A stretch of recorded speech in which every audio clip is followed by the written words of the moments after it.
Hello everyone, welcome back to my YouTube channel. Today we are going to start chapter number 20. आज हम chapter number 20 की बात करेंगे जो है gram negative rods related to animal sources zoonotic organism. जो हमारे पास जो जूनोटिक ऑर्गेनिज्म है ये क्या काज करते हैं, ये काज करते हैं जूनोसिस।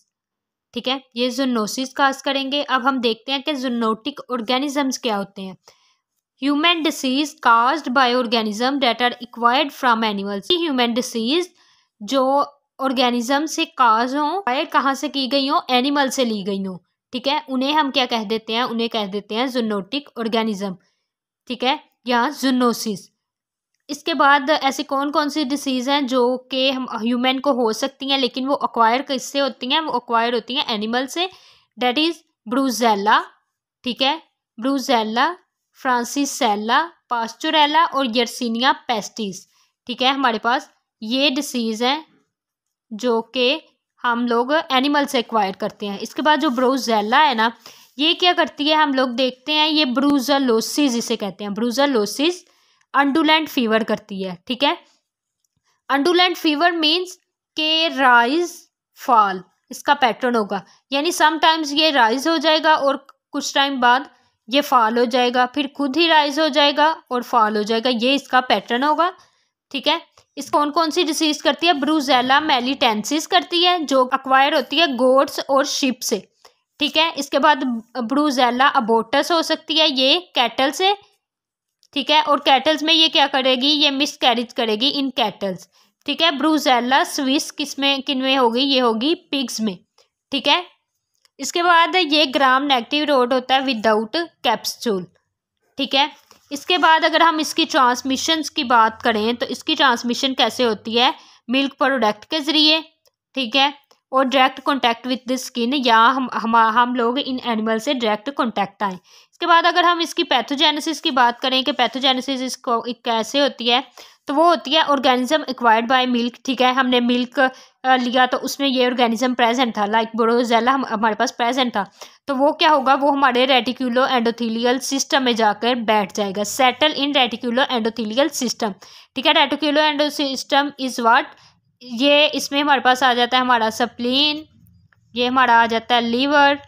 ठीक है, और फिर ये क्या करेगा, उधर जाके इसके पास है इंट्रासेलुलर सर्वाइवल इन मैक्रोफेजिस, इसके पास होगा, जिसकी वजह से ये इम्यून से बच जाएगा, अवेड हो जाएगा, अवेयन हो जाएगी, और ग्रैन्युलोमेटस रिस्पॉन्स यानी ग्रैन्युलोमा की तरह का रिस्पॉन्स प्रोड्यूस करेगा, और एंडोटॉक्सिन भी ये रिलीज करता है। अब हम देखते हैं कि रेटिकुलो एंडोथीलियल सिस्टम क्या होता है। Reticulo endothelial system is a network of cells and tissues, ये नेटवर्क होता है सेल्स और टिश्यूज का, और ये होता कहाँ है, लीवर में, स्प्लीन में और बोन मैरो में। ठीक है, या हम इसे क्या कह सकते हैं, हम इसे कहते हैं सिस्टम ऑफ मैक्रोफेजिस। ठीक है, इसके बाद ग्रैन्युलोमेटस हमने देखा कि इसका था रिस्पॉन्स, ग्रैन्युलोमेटस रिस्पॉन्स था।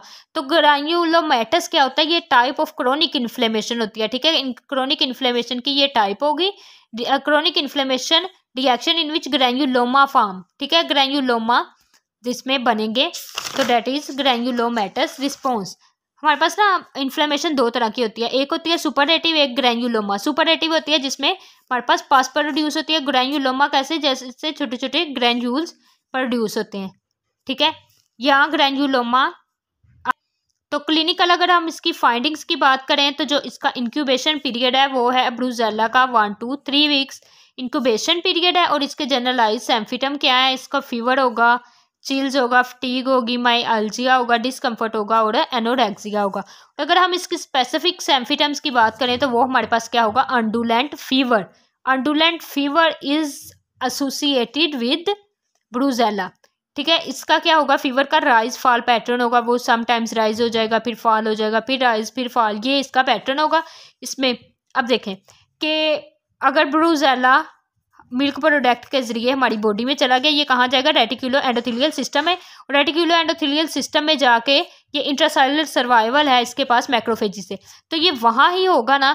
तो reticulo endo system is what, ये क्या है, ये हमारा स्प्लीन इसमें इन्वॉल्व है, इसमें हमारा लीवर इन्वॉल्व है, इसमें हमारा लिम्फ नोड इन्वॉल्व है, और इसमें हमारा बोन मैरो इन्वॉल्व है। तो ये वहाँ जाके बैठेगा, तो जिसकी वजह से क्या होगा, इन्फ्लेमेशन होगी, तो क्या होगा, स्प्लीन इनलार्ज होगी, enlarge lymph nodes, enlarge liver. ठीक है, इसके बाद ओस्टियोमाइलाइटिस हो सकता है, पैनसाइटोपिनिया। अब पैनसाइटोपिनिया क्या है?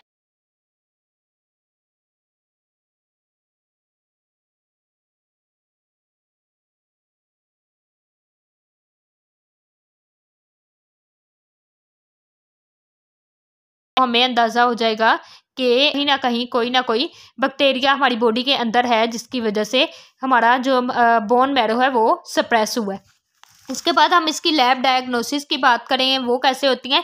तो लैब डायग्नोसिस होती है, हम इसका टाइटर करते हैं 1:160 टाइटर इन कन्वेंशन फेस। ठीक है, टाइटर एंटीबॉडी का लेवल चेक करते हैं हम। ठीक है, अब हम क्या करेंगे कि जो हमारा पेशेंट होगा उसका सैंपल कहाँ लेंगे? उसका सैंपल लेंगे फर्स्ट डे पे और सेकंड सैंपल लेंगे आफ्टर 14 डेज। ठीक है, तो ये इसे क्या कह देते हैं? Conversion sample. अगर तो जो सैंपल हमने लिया है उसकी ये रेशो है 1:160 है, तो दिस मीन्स के ब्रूजेला एंटीबॉडीज राइज कर रहे हैं, हमारी बॉडी में राइज कर रही हैं। इसका हम अग्लूटिनेशन टेस्ट कर सकते हैं और पीसीआर कर सकते हैं।